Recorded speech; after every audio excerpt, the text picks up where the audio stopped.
Spain প্রবাসী remittance যোদ্ধা সফল ব্যবসায়ী বিয়ানীবাজার মা ও শিশু হাসপাতালের চেয়ারম্যান করিম আহমদ সন্তান ও স্বজনদের ইচ্ছা পূরণে হেলিকপ্টার যোগে মাকে আসেন।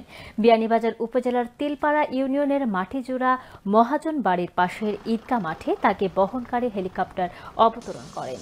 দেশে আসার সময় দুই ছেলে, এক মেয়ে ও তার সহধর্মিণী সাথে ছিলেন। এ সময় তিনি দেশে ব্যবসার পাশাপাশি বিভিন্ন সামাজিক কর্মকাণ্ডে নিজেকে উৎসর্গ করবেন বলে জানান। সামাজিক কর্মকাণ্ডের জন্য প্রশংসিত এই প্রবাসী আসার খবরে এলাকার সর্বস্তরের মানুষ সেখানে ভিড় করেন এবং তাকে ফুলেল শুভেচ্ছা জানান ও সম্মাননা স্মারক তুলে দেন। আমি মা ও শিশু হসপিটাল করছি।